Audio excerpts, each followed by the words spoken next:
2. Okay. What do this team do when they get possession? Well, this is why that conversation that you was having with Sanchez about the realism in the start position. Right, well, hold on, never mind the start position. What do they do when they take possession of your team? Oh, with 2 gates at either end. Yeah, that's right. That's you My got 2 gates. Yeah, okay, you got it's 2 gates there. level 3. That's all right, that's no problem. Yeah. Are you going to have 2 fullbacks in here to support Yeah. us? Yes? Yeah. Did I decide that or you just... No, I was thinking about having defenders. Yeah, put your 2 in there then. Somewhere. If you've got 16 players, so you've got 4 against 3, that's 7, 8, 9, 10, 11, 12, 13, 14. That's no problem. Yeah. You can actually put 2 in here as well if you want. 2 of theirs. If you wanted to. I'm not saying you have to. Right. Yeah. It's counter-attack. Yeah. How do you start it? Well, I was thinking that they need to be in possession of the ball, the other team. And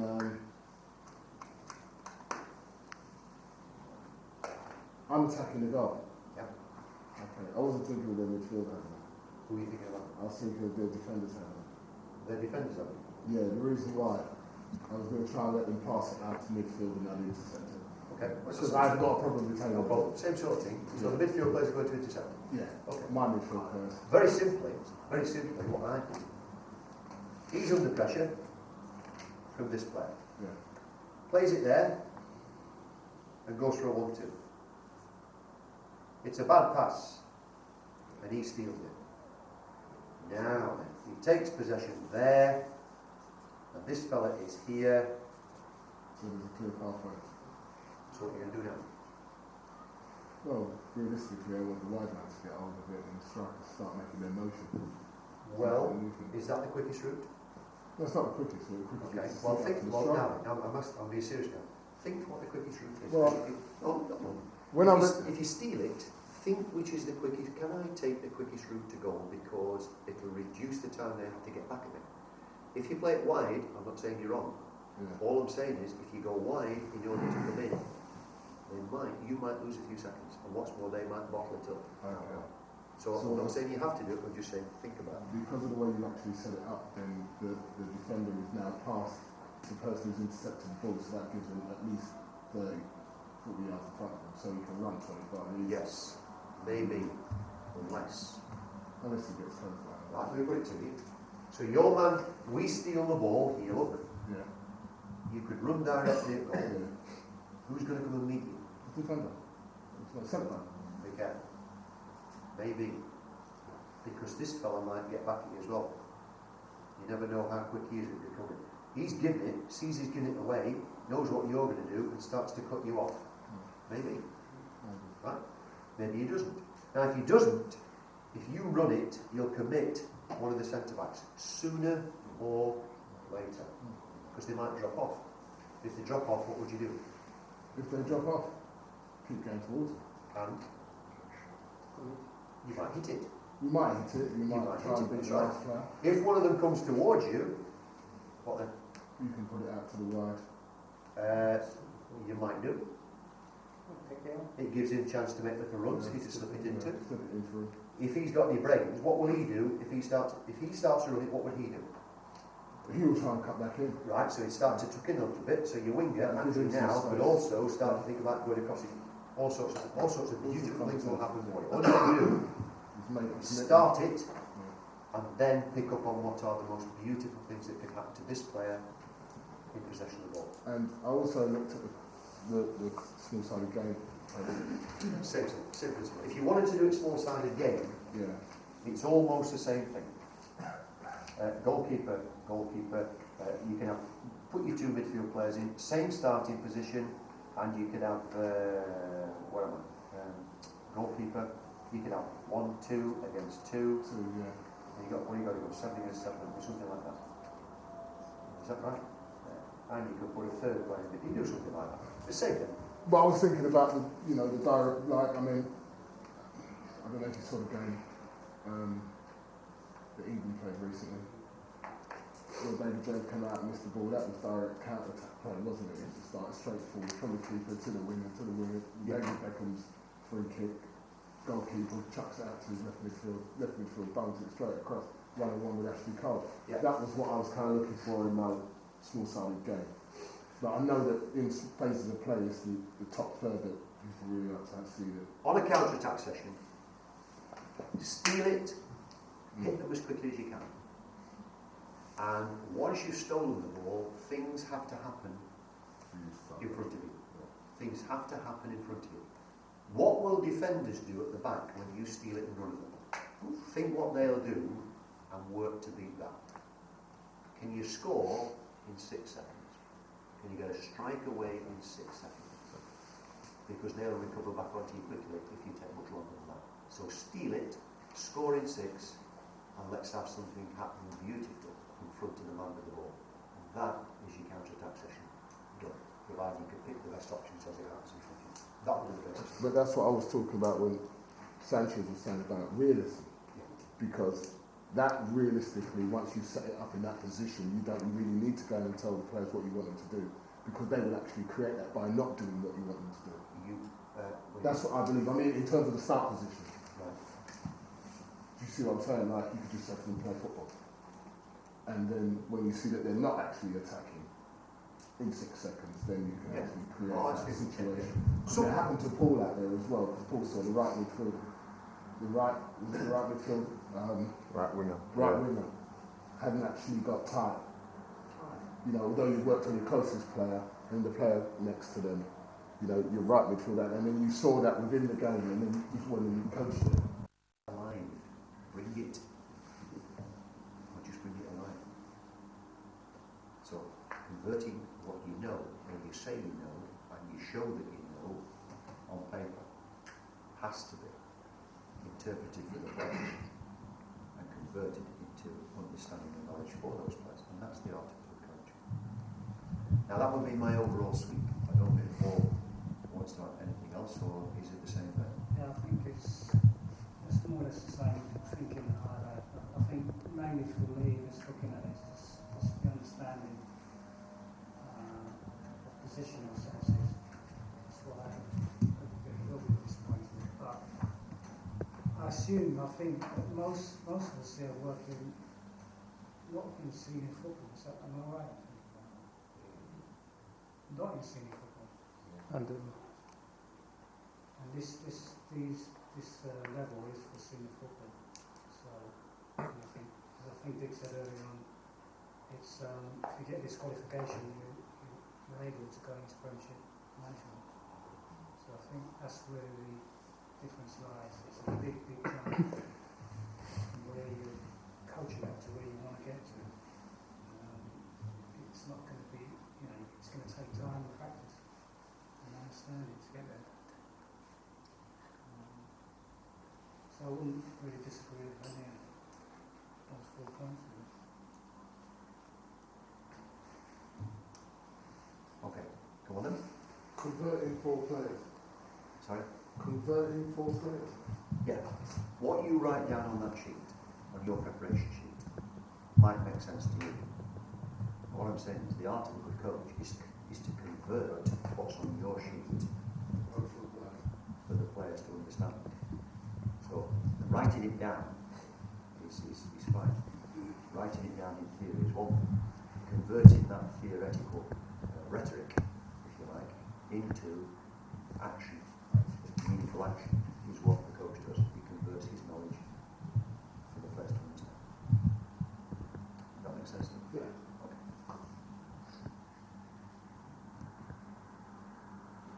Go on then.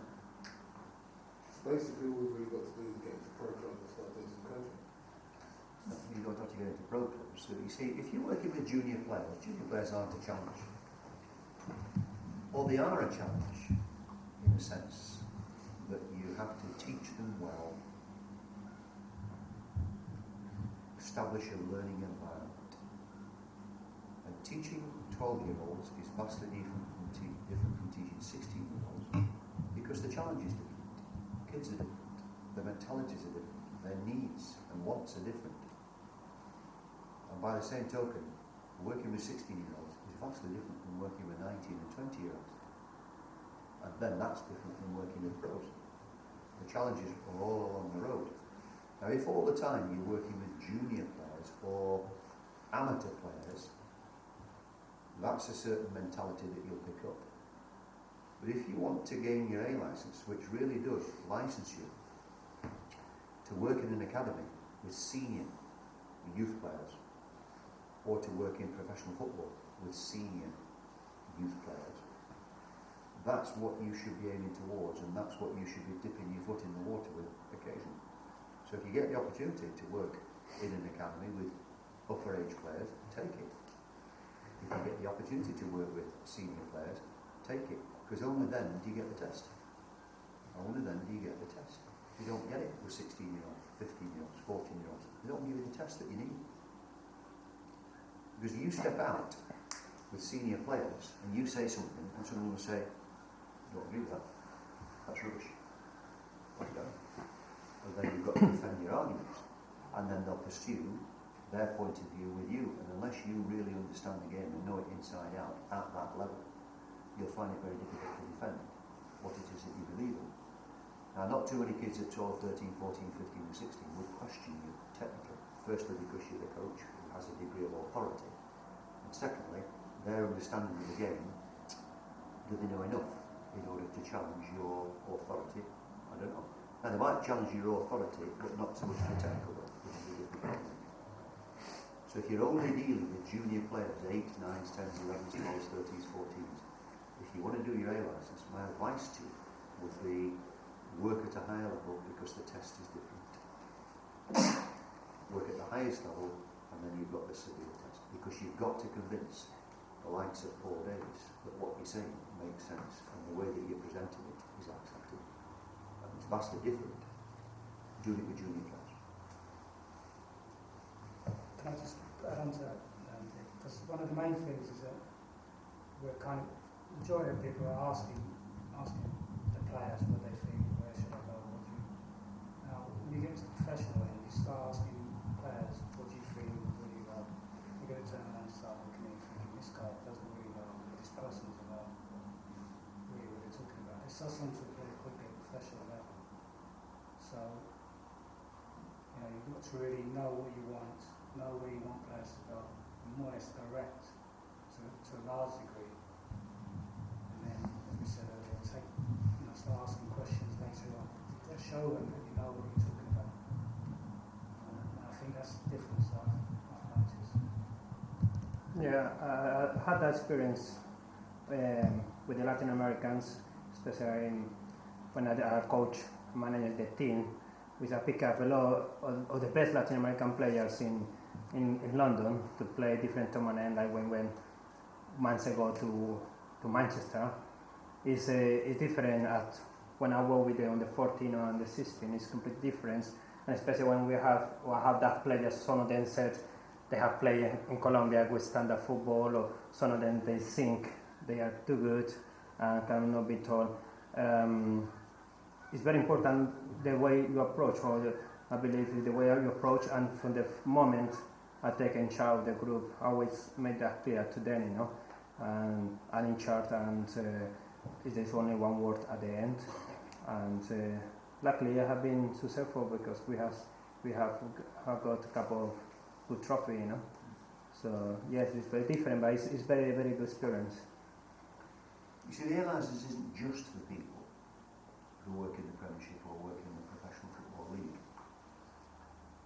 But they will not ratify your A licence unless they think you could operate at that level. So there's a lot of good A licence teachers and coaches that don't work in professional football, have no intentions of working in professional football. They work with good young youth players, work with good senior amateur players, because they choose to. But the A licence really is to say, yeah, he could. Might not necessarily be able to do it now, this very minute, but he has the potential to work at the highest level of the game. That's basically what your A licence is about. And so you won't get away with errors on organisation. You won't get away with errors on understanding. You won't get away with errors on realism. And you won't get away with errors on knowing what you're going to do, and then being able to, and then failing to, convince your players that that's what they should do. And that's what the A licence will test you on, those four things particularly.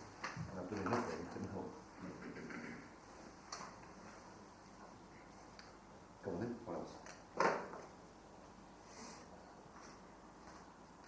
I mean, you spoke there about working on with the A licence with regards to getting players to do what you want them to do, and etc. etc. Is there not an element with us here this week of fatigue? Well, we know there's a lot of fatigue and so on and so forth. How do you get through that fatigue? Because a lot of us obviously are of more advanced years and probably not as fit as we possibly could be. So that's also another problem when you're thinking to yourself, as I had done today on a couple of occasions, I know I should be in there, but my legs just won't carry me. You know, and you want to do the best for the coach who's out there, and you're just physically exhausted. You know, I think that plays a little bit of a part with the organisation of the players, because nobody here wants to do bad for anyone else. Everybody wants to work as hard as they can for everyone else. So yeah, I understand what you're saying. I'm not deaf. I've done enough courses to know the difference between somebody that can fancy it and somebody that can't do it. We understand that. And that's not so much what Paul and I are saying is necessarily wrong. We understand you've got legs that might not carry it.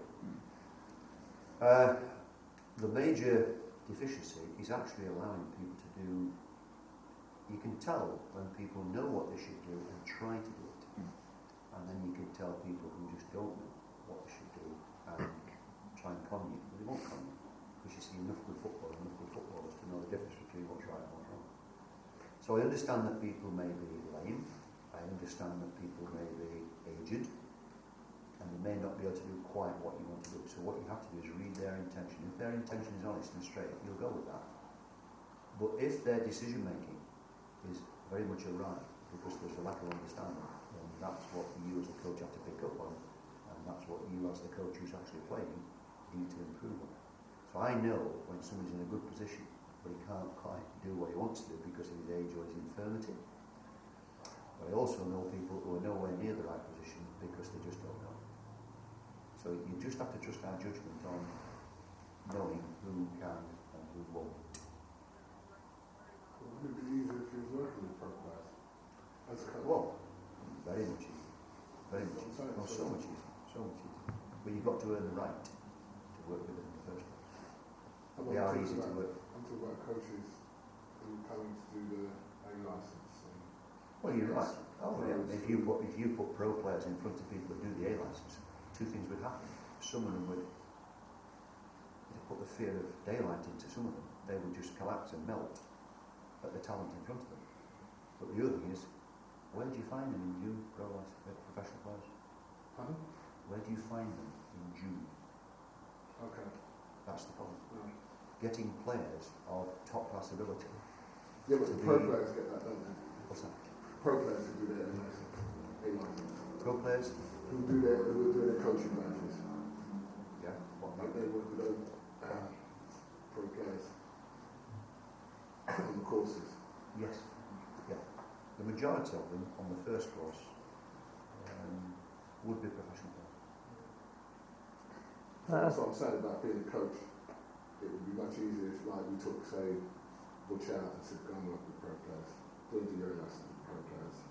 Well, apply for the courses. No, you can get on. If you apply, you can get on. You can have all the pro players that you want that are on the course for you. I think the problem with that is it will be easier when you're coaching, but when you are not coaching, it's easy for you to, just lose concentration. And when you are involved, you can pick up more and listen all the information, listen all the coaching, and you will learn, because that's what we are here, to learn. And I think if we taking part, that's the good advance of taking part in the game. Is there a different assessment process? A different assessment process. Move forward. Correct. No. Same thing. Exactly the same thing. Why just that question? I was curious. Exactly the same. Is it assessment? No. In terms of how you perceive the pros or pro players because they've been playing in the pro game, so therefore they have understanding of different rounds? Well, you'd be very, very surprised. You'd be very, very surprised. I get very disappointed with a lot of professional players who come with big reputations and they think they'll stroll through the elections. They think, well, I've played all these games, I've played through them, I can do this. They can't. They can't. Because what they have a problem with is converting what they know into good sense and convincing other people that that's what we should do. And that's the problem with a lot of the pros. I'll let you come in. That's the problem with a lot. Now, some of them understand the game, know how to teach, and go through because they do the whole business. But a lot of them come, and it's a shock to them to try and get them to convert what they know for you and I to understand sensibly. And that's the problem now. Yeah, absolutely. I can vouch for that personally, because I played for 17 years professionally. And wanting to go under my license, and it's the most nerve-wracking thing you all know about. But people didn't understand that as a professional, you got nervous as well, probably more nervous, because people were expecting more of you. And I was as nervous as any of you guys were. And in fact, I failed in the first one. So I don't believe there is, this thing about a different standard. I had to learn how to, I'm still learning how to teach players to play. Although I know how to do it myself, I did it automatically without thinking about it. I've got to learn how to teach somebody else, so that was a process that I'm going through. I've been through most of it. I'm still learning, so, whole players have to go through the same process. It's no different. Perhaps there's more pressure on them, because people are expecting them to do it. Maybe the difference might be when you've got like a group of pro players and you're doing a session and they're able to pick it up quickly, understand what's required and make the right runs because they know what you're doing quicker and they do it more efficiently, effectively. Whereas if you're with a group of players who are not necessarily fit, and 2 weeks is a long time if you're not fit to be running around, and then sort of the cracks start to appear in your, how the sessions evolve and you're sort of stuck with things like basic stuff which is not going well, and it's sort of that might be a factor. One of the positions that I thought about doing, because I want to get the ball into the area that I'm going to be working in quite quickly, is getting the ball at my the team who's going to be attacking my defence, one of their midfield players to play into a forward and start it from there, start the session from there, so the forward gets it and then the defenders have got to come and defend it basically. Would you say that's a cheating situation? Or would you say... No, when I was talking about cheating, I was saying, and there's no wrong with cheating if you want to be safe, but it's just removing a brick or removing a phase of the game that actually happens on a Saturday. So in that sense, it's cheating the players a little bit because it doesn't quite happen like that. All I was saying about a cheating position, you always get your defenders in the perfect position before you start practice. No? Yeah. You can do that. You can do it. You won't get knocked down for it. All I'm saying is there a better way of doing it to build in the recovery part of defending? Right. Well, and don't get bogged down with complicated and complex starting positions if you can't handle them. If you want to work with a winger going past the fullback, just let the midfield player have one touch out of his feet and the second touch releases the ball to the winger. It's the simplest, most uncomplicated, effective way of getting the ball to the winger, and then you can start to work on your session. So, find a simple way of starting your practice that's realistic and players are in realistic positions, and off you go. Don't worry about overcomplicated starting positions. Playing off the front man, what are the key factors? Because this is what I've got would be secure, support. Well, you'd have to look and say, right, how am I going to get it into him? Supplying him would do the first thing. See, I'm just looking at starting position here a bit like, would it be, ball comes out to the third man on the right hand side, does the ball go to the wing back? Because if it goes, Who do you want with the ball? front man. Right, how are you going to get it to him? I'll put it, yeah. Simply. The best way would be to come out to the wing back and he punches it in. What if their fullback shows the wing back down the line? then it's not going to get into the front man. Exactly. So just how are you going to get it in? Where did Mark Hughes receive the ball? Who did he receive it from? Again, he's back towards goal, round about the halfway line, or 10 or 15 yards from the halfway line. Either the full-back clipped it up to him, or the centre-back dropped it up to him. And he get it down. You've got the organisation and licence to do that there. Stick it to your wing-back, not your wing-back, stick it to your centre-back, full, drop it in. Drop it in. Get the ball to your striker who you want to hold the ball as early as you can in your practice and as often as you can in your practice, otherwise your session won't be able to go. Does that answer your question?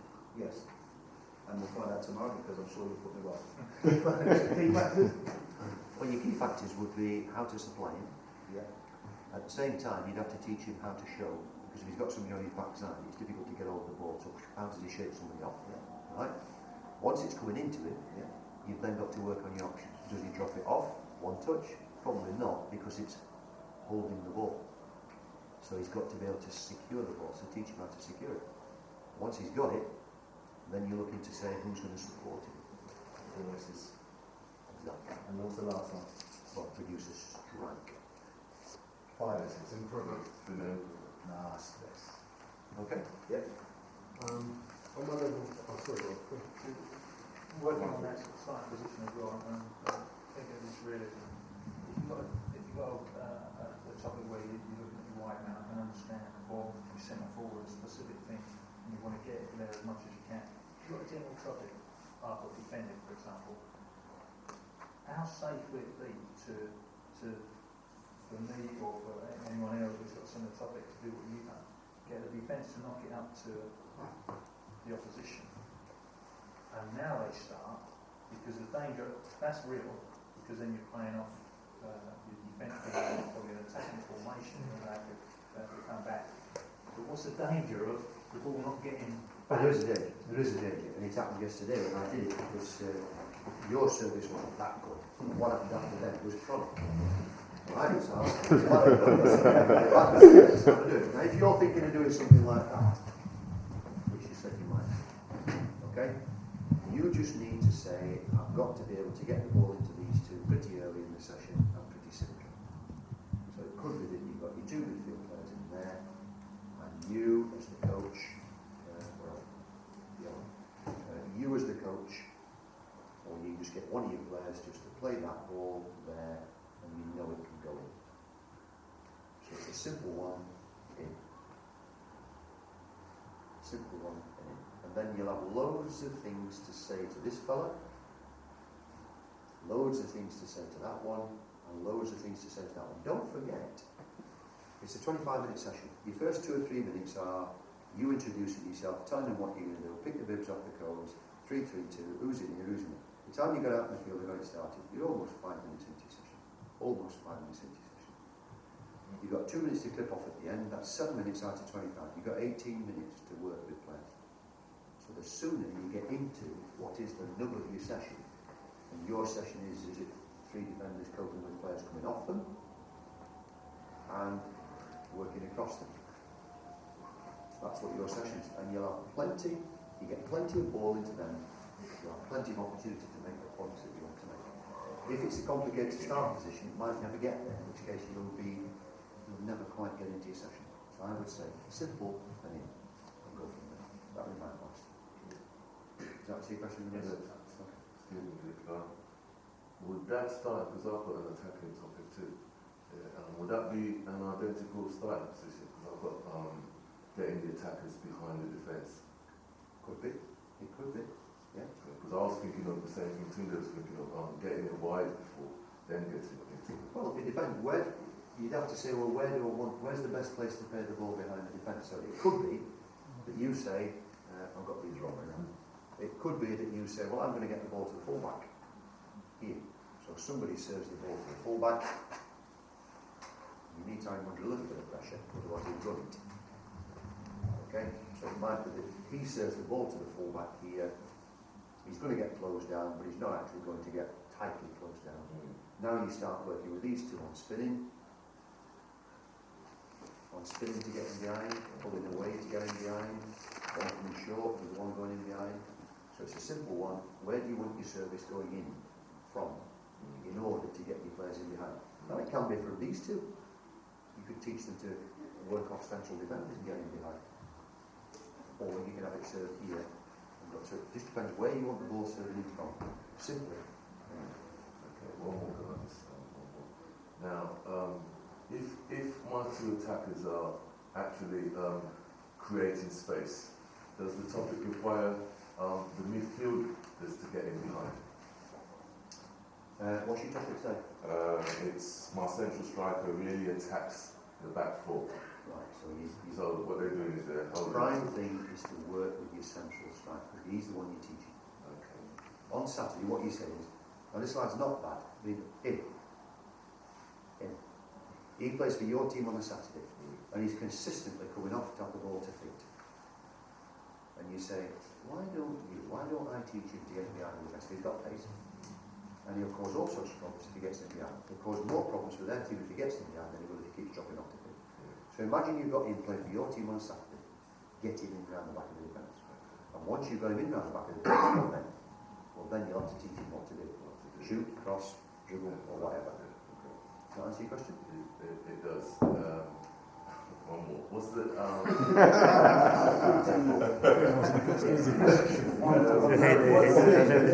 tomorrow I can coach for him, eh? Just let him coach. So if I'm working with my two strikers now, what do I coach with midfielders then? Well, let's suppose that he gets in behind. Basically, He gets there, and he's being chased, this centre-back will drop in, this centre-back will start to improve, the full-back will have dropped in, the winger will have come in, or why couldn't you have one of your midfield players, why can't you have one of your midfield players attacking the box? Getting on the end of the cross. See? What if you play it over the top, and he's as quick as this fella? Well, your winger will support, inside or outside, and maybe your midfield player has to go and support. There. So if he gets in behind, and he can square up to the box, get a midfield player in the box.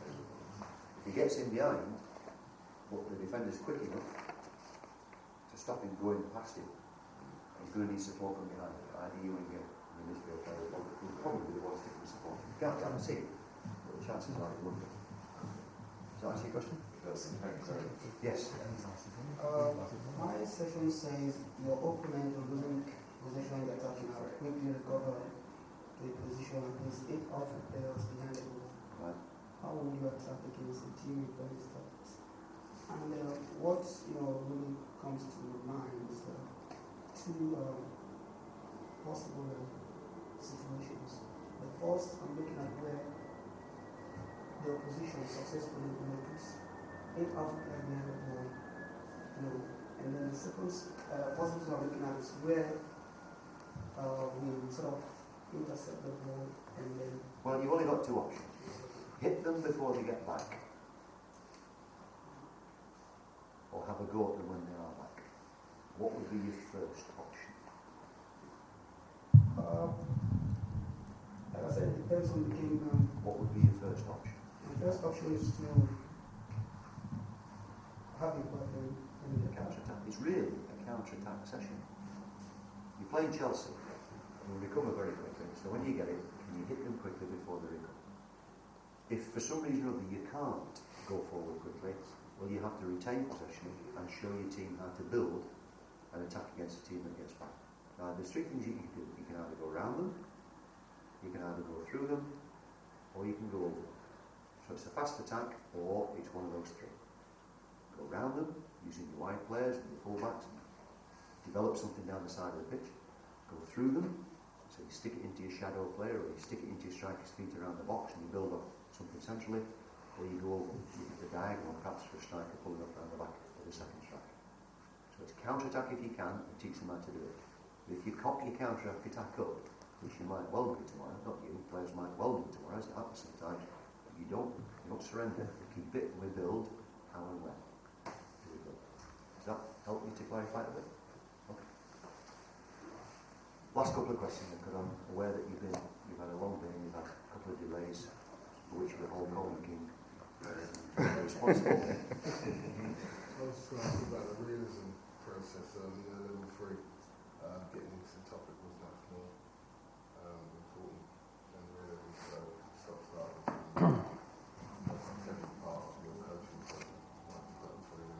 13 boys. When I was in my level 3, Yeah. realism was an issue. Wasn't an issue. Was an issue. In What regards, was it? yeah, in regards to getting your coaching done and dusted, and then open play or free play, whatever you want to call it, at the end of the coaching session, which would allow them to then play football. I was curious about that in my session today. Well, if you take your session today, and I didn't assess it, Paul assessed it, so he mentioned that, well, you have to have the word, he was very tight. Because I looked at it from the side, and I was talking to somebody out here back in his sheet down. When I looked at it, what was your session title? Sorry? Counter test. Counter test. Now, Coach to improve playing to the okay, forwards. now when I looked, you had a midfield player in possession here with the ball, and you had another one close by. You had something like that, and then I think you had a back four in behind. Tell me if I'm wrong, Paul. You had a back four in behind there. Now, I can't remember how many strikers you had. 2, is it? 3. 3? Yeah. Okay, so you have 3, 1, 2, 3. And you had a couple of players ahead of the ball as well. Did you have a couple of players in here as well? No. There you did. Well, my first thought On that is side, this, look, left side. what you did, Yeah, 2 players that are behind the ball. am I right in thinking that you gave it to him and he took possession of it, or you gave it to him and played a 1-2? 1-2, yeah. Right. Well, if he plays a 1-2 and it's intercepted, He's make beyond the game, yeah. him go for a run for the return ball. Now the red steals it, and you've now got 2-on-1, because he'll recover. He's got any brains. He'll recover. As it was, when you played the ball there, these two were still goal side of the ball. And what they were doing was allowing players to run past them, which just wouldn't happen again. So I would have said to you, if you want to start that practice, there's 2 things I'd do. First, I'd have these two a little bit wider apart. There. Okay. And however you do it, get one of them running for a ball played through. Whether it's the first ball or a 1-2, doesn't matter. Now it's intercepted, off you go. He will recover in proper football. So he perhaps goes and joins in. Now the other problem that you had was that these 4 were too narrow. They're too narrow to start with. So what you're doing is you're running into a bank of 4 players. And what they'll do, they'll just get narrower. Because as you start to run them, any decent defence will do that. Yeah, no, I highlight. So, well, no, wait a minute. So that's the situation. Now, you can't counter-attack there. You can't counter-attack there. All you can do is run and shoot. No, even after that was corrected, because Paul, I highlight that for me and said, look, well, they're cheating because they know what you're going to do. So basically, there's an issue around them standing there. Now, they're in possession of the ball, fine. That means the back four's going to push up because the midfield have got the ball. And what they would do is create space. They've got the ball. But they didn't do that, obviously, because they knew what was going to happen. Okay, once it had gone once, and then I had to instruct the players what I wanted them to actually do. Fine, but that wasn't an issue because I learned from that, from what Paul showed me. But the issue I had was because of the 80 minutes that I had, because you said that you got 3 minutes, I stopped and started it as he was successful or unsuccessful in delivering the attitude that I wanted and getting him beyond the defence. I stopped it. So to get back into that coaching frame, that was what my issue was in regards to the realism that you're looking for. Because I'm assuming that if you allow them to just play, you might never ever get to your coaching. So what's the point you're making? Well, that's what I'm asking you. Am I correct in stopping it as soon as my coaching point comes up, or can I let it continue and see what they do? That's the difficult one, knowing which one to stop and which ones to allow. If it's crucial to your session, stop it. If it's a minor error that you can talk to them about as they walk back, I wouldn't stop the session. Now, you see, if anybody gets a counter-attack session again, like you just had, if you allow them to start there, you reduce immediately this player's option. If the back four is spread out, ish, Because they're in possession before. they'll be spread out to a degree. They might not be fully spread out. But as soon as he takes possession, what would be his first option? What would be the first thing he'd do? And what would be his first option? Well, that's the decision he has to make. So what would be the first thing he'd do? Run the ball. What would be the first thing he'd do? Look up. Right. So he steals it and he has a look. What's the one thing that you can hurt them with? Really hurt them with? Immediately. Well, if they're spread out, the first thing you can think of on stealing it is if he's clever enough and quick enough, you'll get him through. You'll get him in, and that would be your first option. Why run with it? Why delay things? Why complicate things? If, if immediately you take the ball, one of these can, you're in. Say if you're doing anything else, but you can't do that if your back four is all tight, because there's nowhere to play it, there's nowhere to run. You can't go. That's why in a counter-attack situation like that, you need your back four spread a bit to give the player on the ball the option of sticking it in straight away. And that really does hurt them. Now, if these aren't clever enough and quick enough to make those runs, then they might have to delay it a little bit. So they've got to go in there. But it'll be a little bit slower and he might be recovering. But